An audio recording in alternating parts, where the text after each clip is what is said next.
Bismillahirrahmanirrahim. Assalamualaikum warahmatullahi wabarakatuh. Alhamdulillahi rabbil alamin.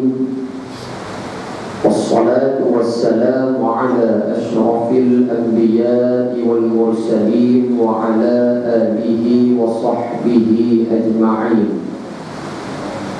Subhanaka la ilma lana illa ma 'allamtana innaka antal alimul hakim. Rabbi shrah li sadri wa yassir li amri wahlul 'uqdatam min lisani yafqahu qawli. Rabbana iftah bainana wa baina qawmina bil haqq wa anta khairul fatihin. Shadaqallahul 'azim. Berbahagia Tuan Imam, seluruh ahli jawatan Qasam Masjid Timah, ashabul fadilah, tuan-tuan guru, para alim ulama, seterusnya ibu-ibu dan bapa-bapa. Mudah-mudahan kita semua dirahmati dan mendapat keampunan daripada Allah Subhanahu wa ta'ala. Maka pertamanya marilah kita bersyukur kepada Allah Subhanahu wa ta'ala. Pada malam hari yang penuh dengan keberkatan ini, Allah Subhanahu wa ta'ala memberikan kesempatan kepada kita untuk menjadi salah seorang tetamu Allah. Dan kita juga patut bersyukur kepada Allah pada malam ini Allah menjadikan kita juga salah seorang daripada manusia yang sentiasa menyibukkan diri untuk membuat bekalan di hari akhirat. Maka kita duduk dalam majlis ilmu ini adalah salah satu daripada tujuan untuk mendapat pahala dari sisi Allah dan juga untuk dijadikan bekalan di hari akhirat. Sebab itu kata Sayyiduna Uthman ibn Affan, Sayyiduna Uthman adalah menantu Nabi SAW yang digelar sebagai Dhun Nurain. Apa dia Dhun Nurain? Pernah nikah dengan dua orang anak dara Nabi SAW. Yang pertama dia nikah dengan Ruqayyah binti Muhammad. Maka Ruqayyah meninggal, Nabi bagi pula nikah dengan seorang lagi, nama dia Ummu Kalthum binti Muhammad. Meninggal juga. Bila meninggal dua-dua ni, Nabi SAW tak ada lah anak darah dan bagi dekat Uthman.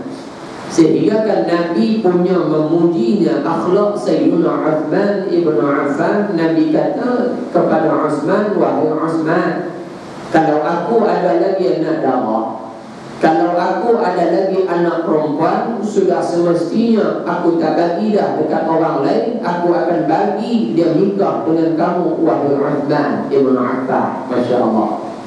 Pasal di antara sifat-sifat mulia yang ada pada diri Sayyidina Uthman ibn Affan, di antaranya dia adalah seorang suami yang penyayang. Di antara salah seorang suami yang cukup amanah. Di antara salah seorang suami yang sangat lemah lembut melayani isteri, iaitu melayani anak dua orang anak dara Nabi SAW. Sehingga kan kalau Nabi ada anak dara lain, Nabi tak nikah dia lagi. Masya Allah. Ni Sayyidina Uthman.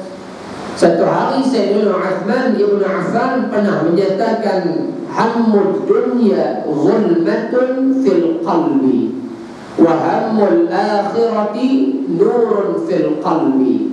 Siapa yang sentiasa menyibukkan diri dia dengan kehidupan dunia, kerja duk dunia sampai lupa kepada Allah, sampai lupa tanggungjawab amanah yang Allah bagi dekat dia menjadi hamba Allah, maka kata Sayyidina Uthman, zulmatun fil qalbi, maka hati orang tersebut kuih lama, kuih duk gelap, kuih lama, kuih duk darah. Kenapa? Pasal duk lihat dunia. Akan tetapi kelebihan orang yang mencari akhirat, wa hammul akhirati, dan barang siapa yang kerja duk sibuk dengan bekalan akhirat, Kerja duk sibuk main majlis ilmu, kerja duk sibuk pergi jumpa tok guru, kerja duk sibuk pergi tadah tanu, tadah tani, masjid nu, surau ni, merata cerak depi untuk bekalan akhirat. Nurun fil qalbi, maka hati dia akan bercahaya, hati dia akan terang, hati dia akan bersih, bahkan mudah mendapat hidayah, petunjuk dan juga mudah menerima nasihat orang. Masya Allah, ini kalam ataupun mutiara kata daripada Sayyidina Uthman ibn Affan radhiyallahu anhu. Muslimin dan muslimat yang dirahmati Allah, insya-Allah pada malam ini kita akan mulakan pengajian kita daripada 40 hadis penawar bagi hati. Semua ada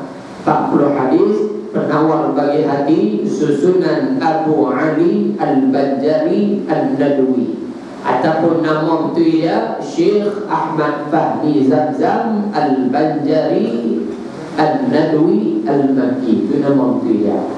Maka kita buka muka surat dalam dulu. Tekan Bismillahirrahmanirrahim, yang mana pengarang mulakan penulisan beliau dalam kitab 40 hadis penawar bagi hati dengan basmalah. Basmalah apa dia? Basmalah iaitu lafaz dia Bismillahirrahmanirrahim, dengan nama Allah yang Maha Pemurah lagi Maha Penyayang.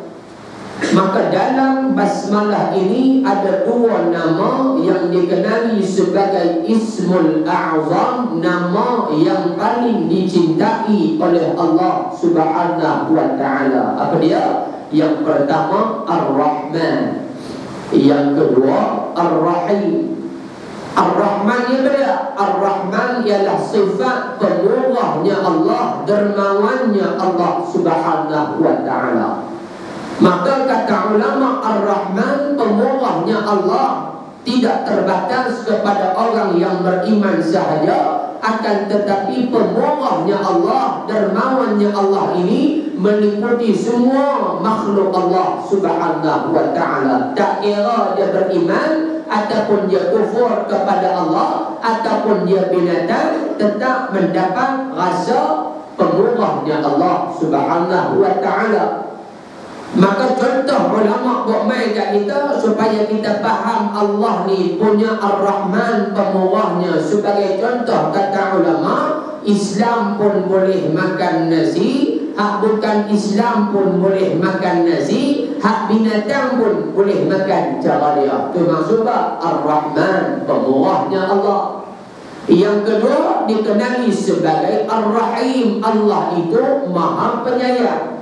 Maka kata ulama, penyayangnya Allah Subhanahu wa Ta'ala ini dia khaskan kepada orang yang beriman kepada Allah sahaja. Ar-Rahim.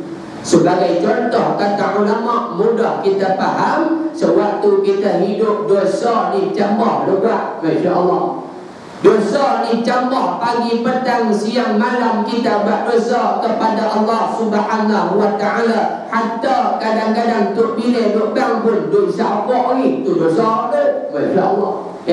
Perlu perang pokok ni tak jaga, pokok makan nasi kandang pokok. Masya Allah. Bukan di Timah dah, cerita di Zimbabwe punya jemaah tu.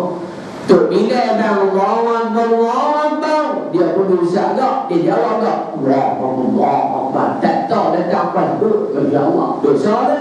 Masya Allah.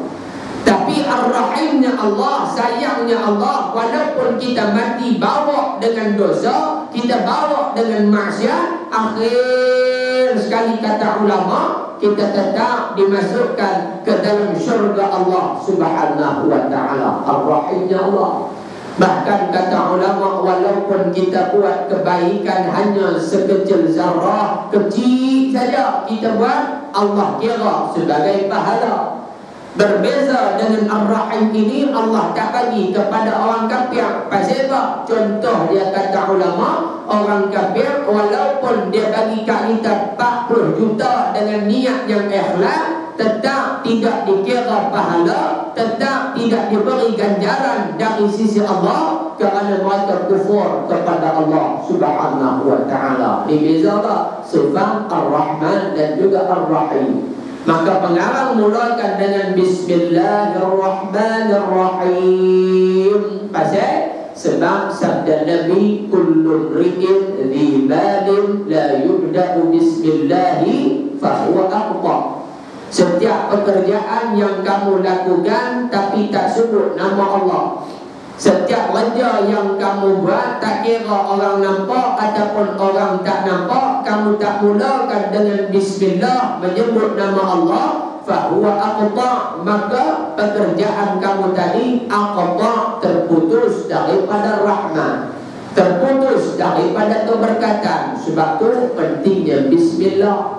Nabi berajar apa? Bismillah, bismillah, bismillah, bismillah, semua bismillah. Masya Allah. Dengan syarat benda hak baik, bukan benda yang haram, benda yang halalnya. Ni duit sapok dan duduk bismillah itu pening orang ni, kan? Cucuk apa dan isyarat bismillah, isyarat sedap dah. Bismillah ni mampu hayu orang ni. Sebab kata ni tak tahap. Nabi ajak kita bismillah, hanya buat benda yang baik, bukan buat benda yang diharam oleh Allah Subhanahu wa ta'ala. Nak pakai lebih, bismillah. Lilit serban, bismillah. Pakai jubah, bismillah. Buh hutang, bismillah. Pakai t-shirt, bismillah. Pakai seluar, bismillah. Masuk tanda, bismillah. Keluar tanda, alhamdulillah. Masya Allah. Nabi ajak satu persatu. Ni Nabi sallallahu alaihi wasallam. Bismillah. Alhamdulillahi rabbil alamin. Puji-pujian bagi Allah Rabbil Alamin, Tuhan sekalian alam. Maka ulama menafsirkan Rabbil Alamin ini, Tuhan sekalian alam ini, kepada beberapa pengertian. Yang pertama kata ulama, Rabbil Alamin, Allah itu Tuhan sekalian alam. Yang pertama kata ulama, Allah lah yang menghidupkan, yang mematikan segala makhluk yang diciptakannya. Yang pertama. Yang kedua, Allah Subhanahu wa ta'ala lah yang memberikan rezeki kepada setiap apa yang diciptakannya. Yang kedua. Yang ketiga, Rabbil Alamin, Allah lah yang menggerakkan segala planet-planet ataupun cakrawala yang telah diciptakannya. Yang tiga, Masya Allah. Yang keempat, Allah Subhanahu wa ta'ala lah yang apa? Yang menghidupkan tumbuh-tumbuhan dan juga yang mematikan tumbuh-tumbuhan. Itu maksud Rabbil Alamin. Apa saja hak ada di muka bumi, semua hak Allah Subhanahu wa ta'ala. Hatta kursi kita pun Allah punya. Masya Allah. Alhamdulillah Rabbil Alamin. Wassalatu wassalamu ala ashrafil anbiya'i wal mursalin. Dan selawat dan salam ke atas ashrafil anbiya'i wal mursalin, semulia-mulia para nabi dan juga semulia-mulia para rasul alaihimus salatu wassalam. Ini merujuk kepada Sayyidina Muhammad sallallahu alaihi wasallam. Pentingnya berselawat kepada Nabi. Sehingga kan kata Sayyidina Umar al-Khattab, Sayyidina Umar bagi tahu, tidaklah pernah aku melihat doa seseorang hamba Allah itu tergantung di antara langit dan juga bumi, melainkan dalam dia berdoa, dia berselawat kepada Muhammad Rasulullah, barulah doa dia Allah terima, barulah doa dia Allah perkenankan. Kalau doa panjang tapi tak baca selawat, tetap tidak diterima oleh Allah. Kata Umar al-Khattab, kan kita doa Allahumma Allahumma Allahumma Allahumma Rabbana Rabbana Rabbana, selawat kat Nabi dah. Kata Umar, doa kamu Allah tolak terus. Masya Allah, pentingnya selawat kepada Nabi. Bahkan bila kita selawat kepada Nabi SAW, kita akan mendapat syafaat, pertolongan daripada junjungan besar baginda Nabi SAW. Nabi diutuskan oleh Allah bukan untuk kesenangan baginda, akan tetapi Nabi diutuskan oleh Allah di atas muka bumi ini untuk keselamatan kita, untuk kejayaan kita, untuk kebahagiaan kita di dunia maupun di hari akhirat. Sebab itu ulama mengklasifikasikan, ulama mengkategorikan beberapa jenis syafaat ataupun pertolongan yang Allah bagi kepada Nabi, supaya Nabi bagi pertolongan ini pula kepada umat baginda sallallahu alaihi wasallam. Yang pertama dikenali sebagai syafaatul uzma, syafaat yang paling besar yang ada kat Nabi. Yang mana kata ulama syafaat ni semua orang beriman dapat. Tak kira hak main masjid, tak kira hak tak main masjid, tak kira hak mayang, tak kira hak tak mayang, semua pakat dapat kata syafaat ni. Bila dapat? Kata ulama, ketika mana kita dihimpunkan di padang mahsyar. Bila kita himpun di padang mahsyar, ketika itu semua umat manusia berhimpun. Hak duk ngaji Masjid Batu pun ada, Masjid Timah, Masjid Sembilan, Surah Al-Fatih, Merata Cerok. Hak duk ngaji pun duk kalinya kita duk di padang mahsyar. Bila kita duk tunggu keputusan daripada Allah Subhanahu wa ta'ala, tunggu punya lama. Masya Allah. Ulama sebut dalam kitab Kashful Ghaibiyah, setengah hari di hari akhirat bersamaan 500 tahun di dunia. Masya Allah. Bermakna apa? Sehari di akhirat bersamaan 1000 tahun di dunia. Masya Allah. Lama masa. Bila kita tunggu lama ketika itu, maka umat manusia akan mula berumur. Pasal apa lama sangat ni? Pasal apa lama sangat ni? Allah nak bagi keputusan, kami tak larat tunggu dah ni, kami tak larat diri dah ni, kami panas terik tak larat dah ni.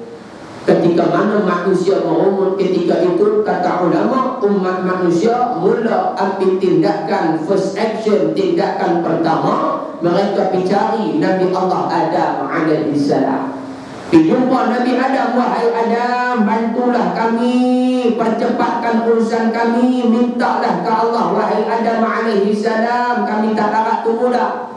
Apa jawapan Nabi Adam? Nabi Adam kata, wahai umat manusia, minta maaf, hari ini aku pun tak mampu nak membantu kamu pada hari ini.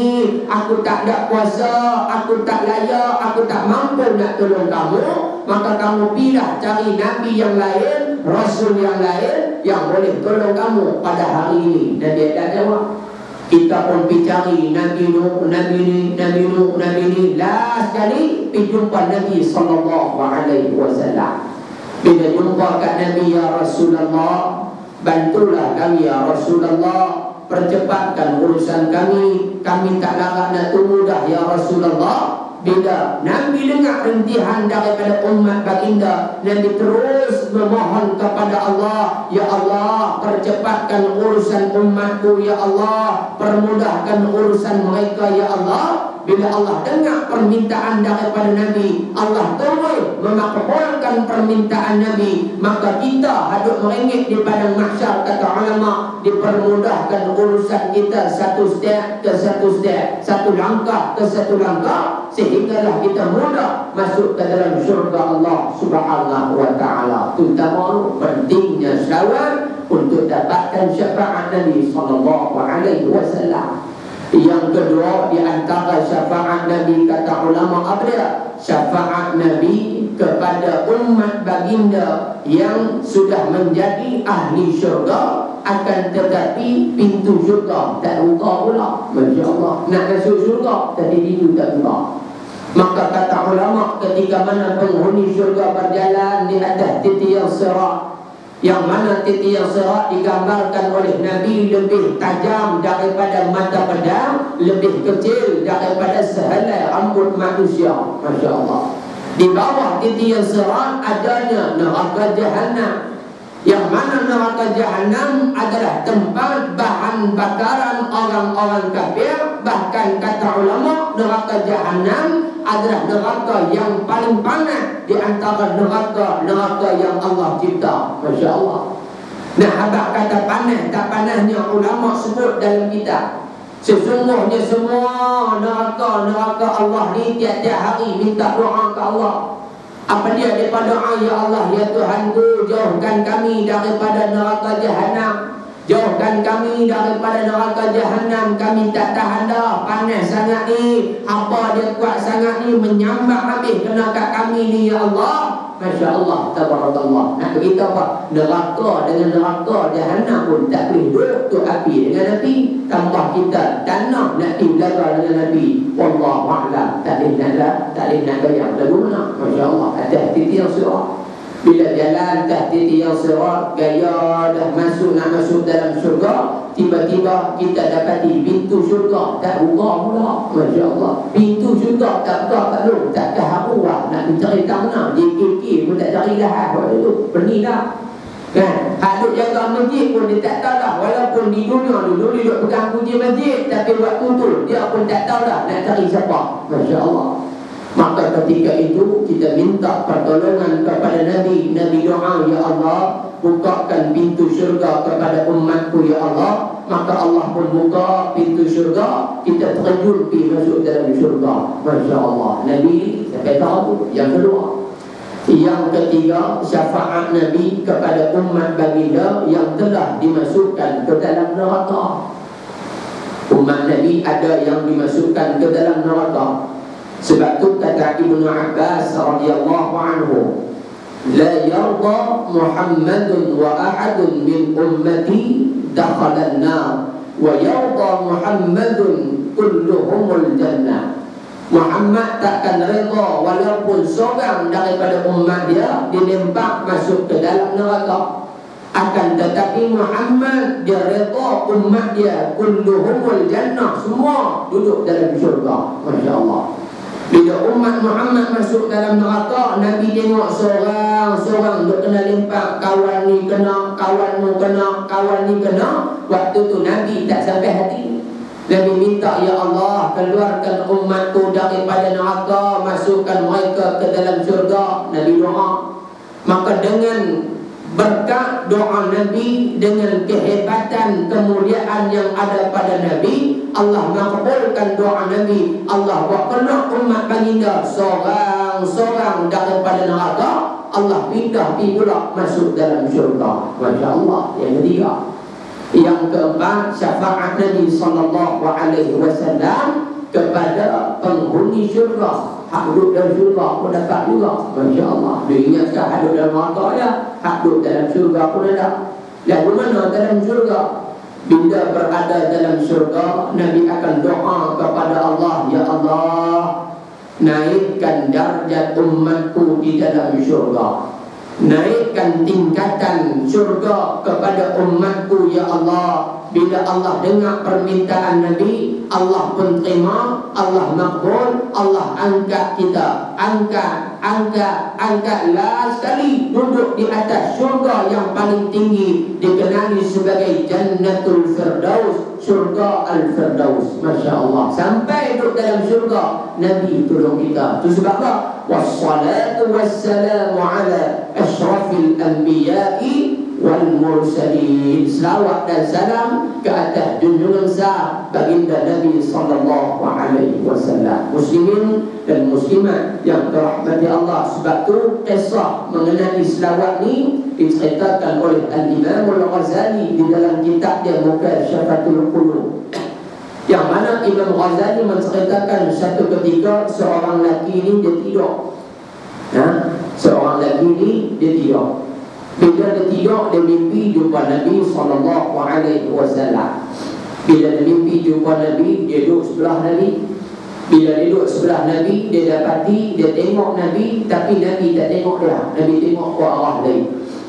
Maka bila dia tengok Nabi, Nabi tak tengok ke arah dia, Nabi tengok ke lain. Dia pun pergi tegur Nabi. Dia kata, ya Rasulullah, kamu tak kenal aku ke hari ni?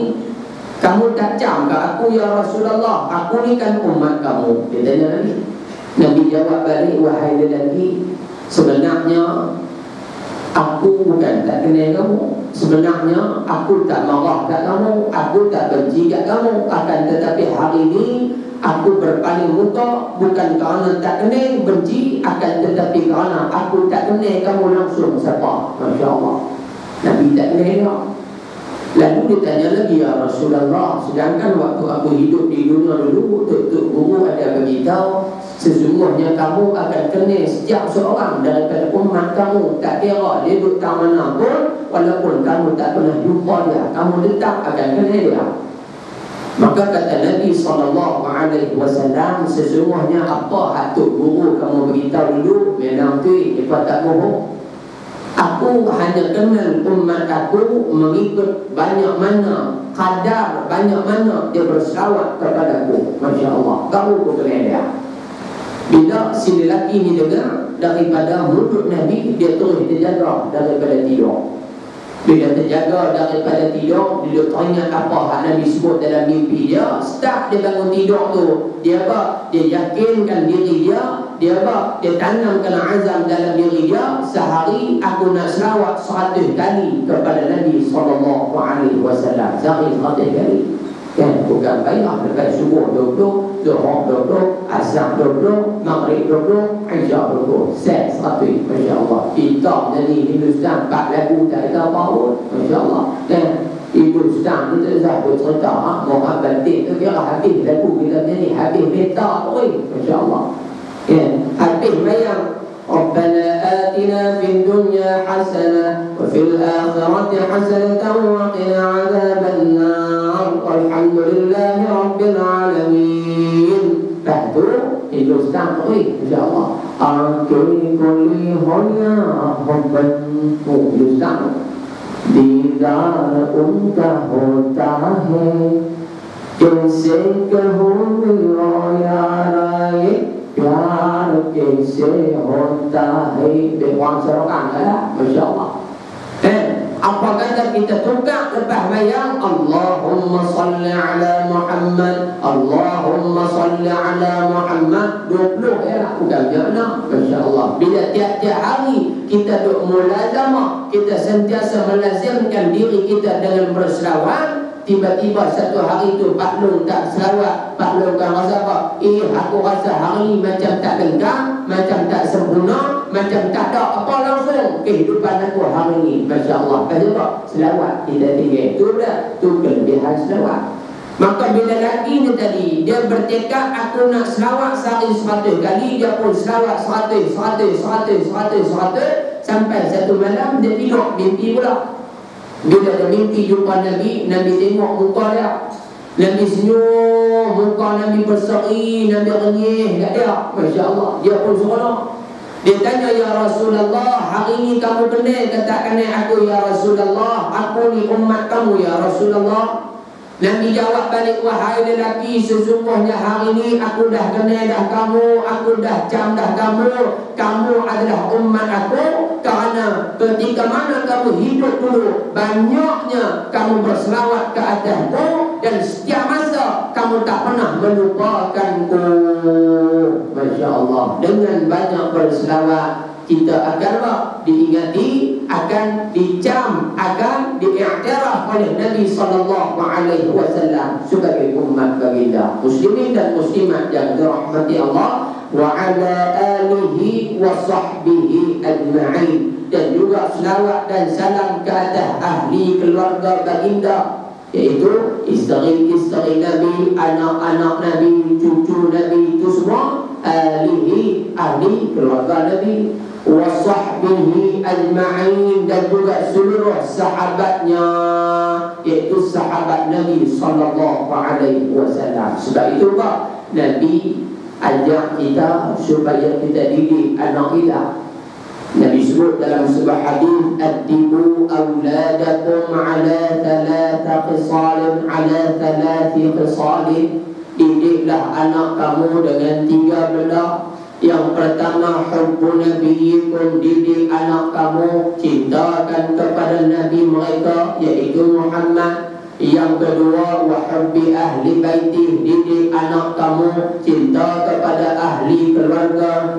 Rasulnya Muhammad. Yang ketiga wahubbi dalam tilawatul Quran. Yang ketiga didik anak kamu supaya pandai membaca Al-Quran. Maka alihi di dalam hadis tadi ini ajak anak kamu kepada cintakan kepada ahlul bait, ahli keluarga Nabi, termasuklah sahabat Nabi sallallahu alaihi wasallam. Bila anak kita kenal Nabi, kenal ahli keluarga, kenal sahabat Nabi, barulah mudah kita nak didik mereka. Kadang-kadang umur 20 tak kenal ni sahabat dia, masya-Allah.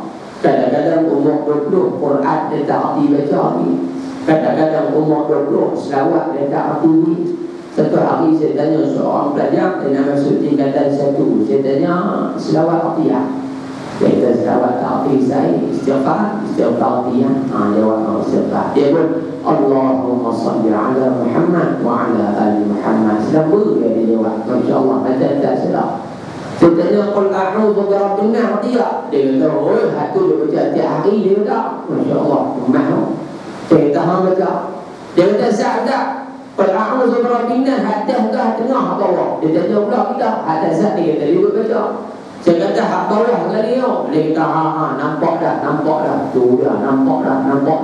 Sopan 30 dia pun baca. Qul a'udzu bi rabbin nas, malikin nas, ilahin nas, min syarril waswas fid din. Saya kata hang baca surah apa? Ini surah An-Nas. Saya siapa dia hang ni? Tak tahu saya dia baca lagu tu dah dah. Masya-Allah. Nak masuk tingkatan 1 dah tak ada. Duk was. Quran mana Nabi pun tak tahu. Alhamdulillah bidzalik. Maka didik anak kita seperti mana yang diajar oleh Nabi 3 benda tadi. Muslimin dan muslimat yang dirahmati Allah. Qala Allah Ta'ala, ألم يأذن للذين آمنوا أن تخشع قلوبهم لذكر الله وما نزل من الحق ولا يكونوا كالذين أوتوا الكتاب من قبل فطال عليهم الأمد فقست قلوبهم وكثير منهم فاسقون. Sadaqallahul azim. Maksudnya, belumkah tiba masanya bagi orang-orang yang beriman untuk khusyuk hati mereka mengingati Allah dan tunduk kepada kebenaran yang telah diturunkan kepada mereka, dan janganlah mereka menjadi seperti orang-orang yang terdahulu yang telah diturunkan Alkitab kepada mereka, kemudian berlalu masa panjang atas mereka sedangkan mereka masih belum mahu insaf, lalu hati mereka menjadi keras dan kebanyakan di antara mereka adalah orang-orang yang fasik. Surah Al-Hadid ayat 16 juzuk 27, ujung juzuk 27. Maka kita masuk kepada mukaddimah kita, muka surat 8. Coba ujian bawah datang kat 5, datang kat 3, insya-Allah. Sebelum 29 kita insya-Allah. Mukaddimah. Qala musannif rahimahullahu ta'ala bi'ulumihi fid darain amin. Hati manusia adalah tempat pandangan Allah Subhanahu wa ta'ala. Ia merupakan tapak semayang iman, tempat bertunas dan bertambah ke seluruh anggota badan dalam bentuk amalan yang merupakan bunga atau buah daripada apa yang telah tertanam di dalam hati. Hati manusia adalah tempat yang telah dipilih oleh Allah sebagai wadah ataupun bekas kepada fitrah, akal dan hikmah. Oleh itu, hati sanubari adalah sentiasa jujur dan benar, walaupun terkadang mulut pandai berbohong dan tangan berani mengambil sesuatu yang haram. Kata pengarang bahwasanya hati ini adalah tempat utama, tempat yang akan dilihat oleh Allah Subhanahu wa ta'ala. Seperti mana yang Nabi sebut dalam sebuah hadis, innallaha la yanzuru ila suwarikum walakinnallaha yanzuru ila qulubikum wa a'malikum. Dan disebut dalam sebuah hadis, sesungguhnya Allah tidak melihat kepada rupa paras kamu. Allah tak tengok kita pakai lebat, Allah tak tengok kita lilit sorban, Allah tak tengok kita pakai jubah, Allah tak tengok kita pakai seluar, Allah tak tengok kita pakai baju kemeja. Itu semua Allah tak tengok. Walakin Allah, akan tetapi Allah yang sentiasa melihat, yang sentiasa tengok apa dia? Ila qulubikum, kepada hati-hati kamu, wa a'malikum, dan juga kerja kuat ataupun amalan-amalan kamu. Masya Allah. Maka penglihatan Allah, pandangan Allah ni tidak terbatas macam manusia, kan? Sebab manusia kita ni, biji mata kita terbatas. Saya nampak hadut depan saya ya. Yang duduk dalam rumah atas flat, saya tak nampak. Yang duduk isyarat daun ni lah, saya tak nampak.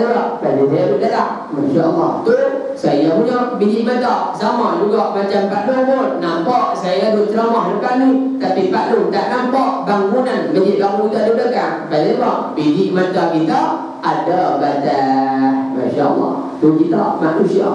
Akan tetapi Allah Subhanahu wa ta'ala, sifat Allah ini tak sama macam sifat makhluk. Dalam surah Al-Isra Allah sebut di antara sifat-sifat kebesaran Allah dia, Subhanalladzi asra bi'abdihi laylan minal masjidil haram ilal masjidil aqsa alladzi barakna hawlahu linuriyahu min ayatina innahu huwas sami'ul basir. Ujung ayat ni, innahu, sesungguhnya Allah, as-sami', maha mendengar. Allah dengar semua, di luar dengar, dalam dengar, luar dengar, dalam hati dengar, semua Allah dengar kata. Masya Allah. As-sami', al-basir, Allah juga maha melihat. Allah tengok kita hak duduk dalam masjid pun Allah tengok. Hak duduk mi sotong depan ATM Allah tengok. Hak makan tea jatuh tiap pun Allah tengok. Hak duduk uptown pun Allah tengok. Hak balik kodon pun Allah tengok. Semua Allah tengok kata. Masya Allah. Sebab tu Nabi kata Allah sentiasa melihat kepada hati-hati kamu dan juga amalan-amalan kamu. Bahkan kata pengarang apa dia? Kalau hati kita baik, maka luaran kita pun akan baik. Kalau hati kita kotor, amalan ataupun kerja buat kita pun akan kotor. Pasal apa orang ada masalah hati? Pasal kata ulama, qaswatul qalbi, hati dia sudah menjadi keras. Pasal itu dia ada masalah hati. Kan dia ada masalah hati, dengki ke orang. Masya Allah, baru nak buka kedai dahulu, dia tengok orang sentak, baru mereka dahulu lah. Masya Allah. Hak beriman duk cewek iblis ni. Tapi cuba kita tengok orang Cina, dia nikah, ada lah dia pakai sentak, tak pernah ada ni. Masya Allah.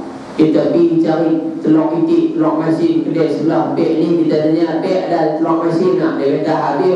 Dia kata you pergi kedai sebelah ada. Tu Cina nikah. Tapi kalau Melayu nikah, kedai kembang kedai, Masya Allah, tabarakallah, kawan ni pun nikah sabun, kawan ni pun nikah sabun, sama jenis juga. Masya Allah. Pergi minta kat dia ni, dia kata habis. Kita tanya pula, tak kedai tahun pula. Dia kata kok pula macam tu tak ada. Paling tak pun dasi berubah ya. Tu ya, hak sebelah dia duduk je. Tapi dia abang dasi berubah. Pasal hati dia tak baik. Alhamdulillah, hati dia sudah menjadi keras. Sebab itu kata ulama, cara nak bagi hati kita lembut, cara nak bagi hati kita tawar balik, ada 5. Kata Syekh Abdullah Al-Qantati, dia kata apa?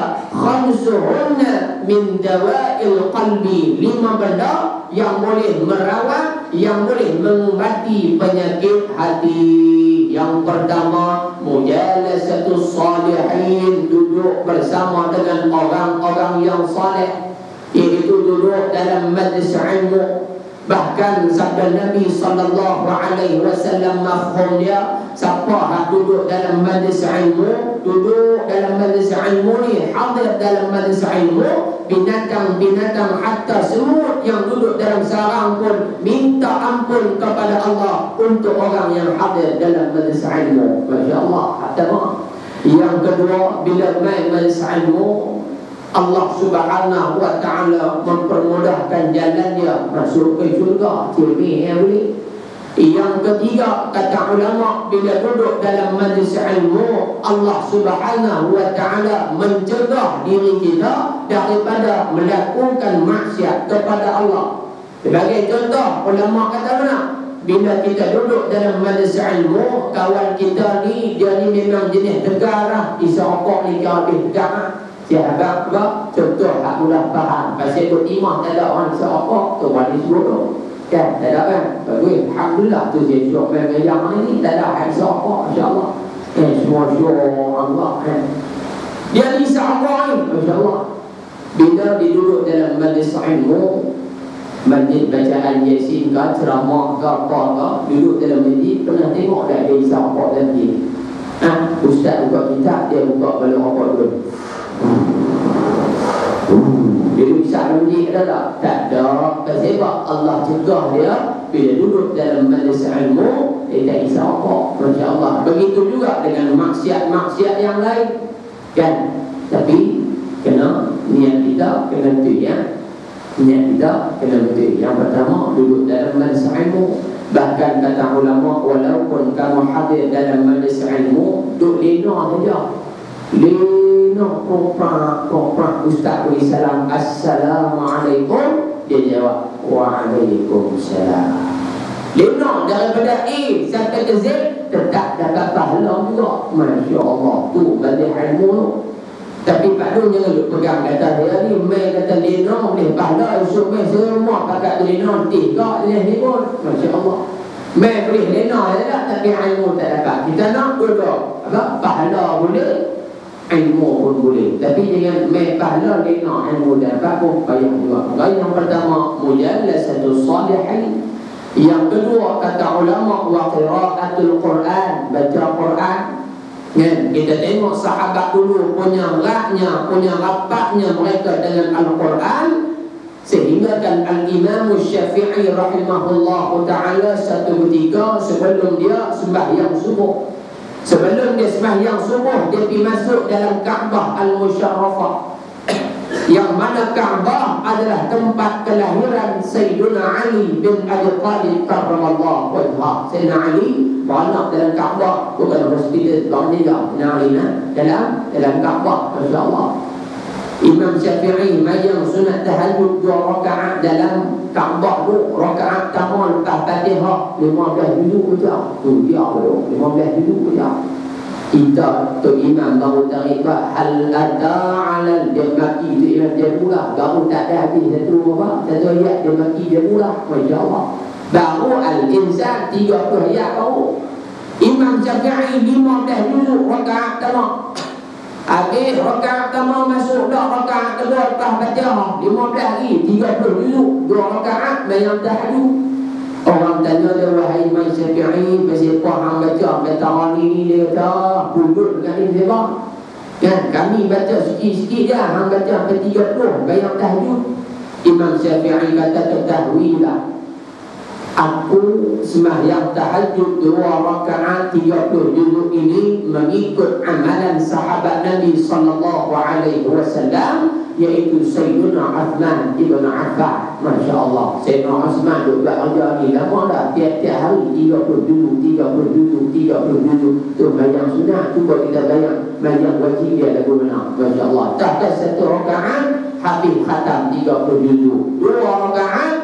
Kalau bayang Isya 4 rakaat kan, hak awal tu sunat baca surah Al-Fatihah 2 kali khatam lah. Masya Allah, hebat ulama dulu, sahabat Nabi sallallahu alaihi wasallam.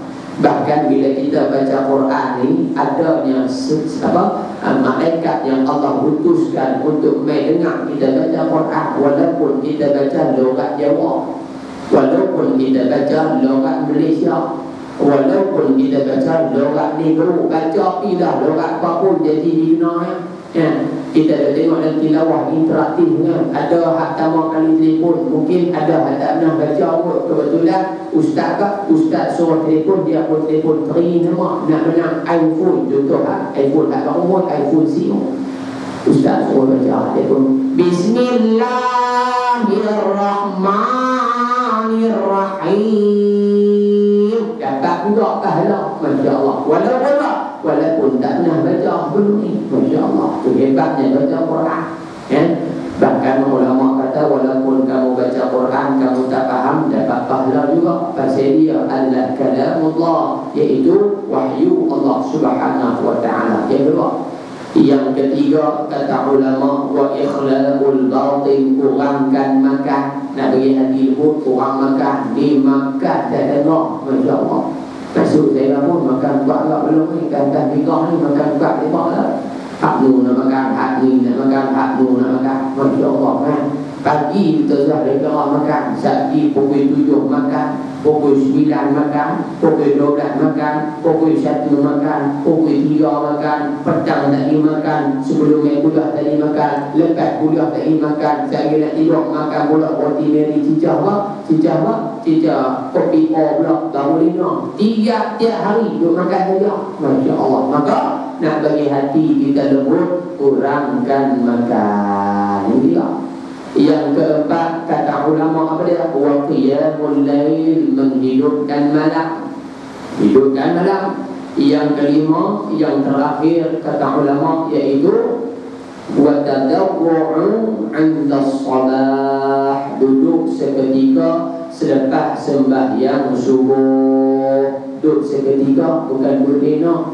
Bukan duduk lena. Saya duduk faham. Assalamualaikum warahmatullah. Assalamualaikum warahmatullah. Ustaz kata duduk seketika, dia bunyi jam. Pukul 7.30 dah lena. Itu bukan dia. Kata ulama, duduk seketika lepas bayang subuh tu, duduk berzikir kepada Allah Subhanahu wa ta'ala. Maka 5 benda ni cara nak bagi hati lembut. Muslimin dan muslimat yang dirahmati Allah, kita tengok sikit. Hati manusia pula adalah raja bagi seluruh anggota badan. Ia merupakan sumber pergerakan dan tindakan. Maka apabila hati itu baik, akan baiklah seluruh anggota badan. Dan apabila hati itu rosak, maka akan rosaklah seluruh anggota badan, seperti apa yang disabdakan oleh Nabi sallallahu alaihi wasallam dalam sebuah hadis, ala wa inna fil jasad mudghah idza salahat salahal jasad kulluh wa idza fasadat fasada al jasad kulluh ala wa hiya al qalb. Rawahu al-Bukhari wa Muslim. Yang mana kata pengarang yang pertama dia, hati kita baik, maka natijah amalan kita pun baik. Hati kita tak baik, maka natijah amalan kita pun tidak baik. Sebab itu Al-Imam Abu Laid dia menyenaraikan beberapa contoh-contoh, beberapa ciri-ciri hati orang yang baik, hati orang yang bertakwa kepada Allah Subhanahu wa ta'ala. Ini disebutkan dalam kitab Mukashafatul Qulub juga, karangan Al-Imam Al-Ghazali. Yang pertama kata Imam Abu Laid, kalau hati orang itu baik, dia akan menjaga matanya. Jaga mata daripada tidak melihat perkara-perkara maksiat. Yang kedua, dia akan jaga mulut dia daripada bercakap perkara-perkara yang larang ataupun perkara-perkara yang haram. Yang ketiga, dia akan jaga tangan dia daripada melakukan perkara yang diharamkan oleh Allah Subhanahu wa ta'ala. Yang keempat, dia akan jaga akal dia. Apa dia? Jaga akal dia. Dia akan jaga pemikiran dia daripada tak fikir, daripada tidak duk terlintas dalam kepala fikir dia ni untuk melakukan perkara-perkara yang diharamkan oleh Allah. Kalau dia duk fikir ni, saya pun nak dikena kau ni, lebih kurang tu lah. Yang kelima kata ulama, dia jaga perut dia.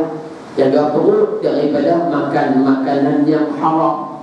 Yang keenam, dia jaga kaki dia, iaitu jaga daripada pergi ke tempat yang haram. Yang terakhir, kata Abu Laith, dia menjaga ketaatan dia.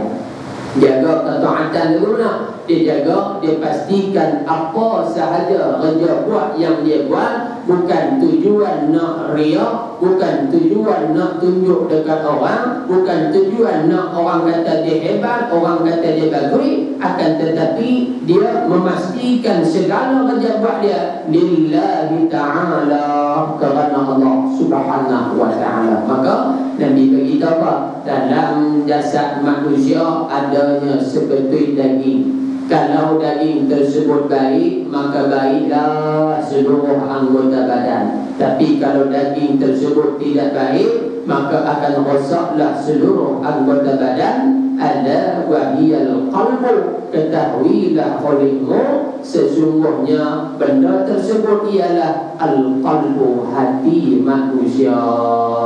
Maka kita berhenti setakat ini dulu. Datang di situ, bulan depan tanya rumah kita jumpa lagi, insya-Allah. Jadi apa yang baik daripada Allah Subhanahu wa taala, apa yang terkasar daripada kelemahan diri saya, insya-Allah kita akan khatam kitab kita ni sampai hadis yang ke-40 dan ke masa lebih kurang 2090 wahid 2090 bahawa itu pun kalau saya tanya umur kalau saya tanya umur sebab akhir zaman ni dia tak kira lah, mati muka pun mati, ada dalam perut pun mati, ada orang perut pun mati. Masya-Allah. Sebab tu Allah bagi peringatan kepada kita.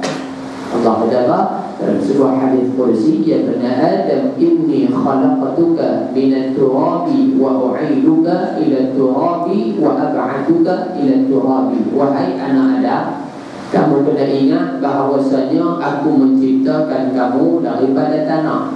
Aku akan kembalikan kamu juga kepada tanah, iaitu duduk dan kubur. Dan aku akan bangkitkan kamu juga daripada tanah. Masya Allah. Maka sebelum kita nak masuk ke dalam tanah, sebelum kita nak masuk ke dalam kubur, pastikan kita dah siapkan bekalan demi bekalan, pahala demi pahala untuk berhadapan dengan Allah Subhanahu wa taala. Kerana apa? Kerana kata Sayyiduna Abu Bakar As-Siddiq, Sayyidina Abu Bakar adalah pak mentua Nabi sallallahu alaihi wasallam. Adapun nama nama betul dalam IC Sayyidina Abu Bakar, nama dia Abdullah bin Quhafah. Ini nama dia. Abdullah bin Quhafah mengatakan bahawasanya man dakhala al-qabra bila zadin faka'annama rakibal bahri bila safina. Siapa yang bila mana orang musuh dia letak dalam dia, orang tutup, orang ganggu, orang balik, bila zadin dia duduk dan kubur, tak ada bekalan.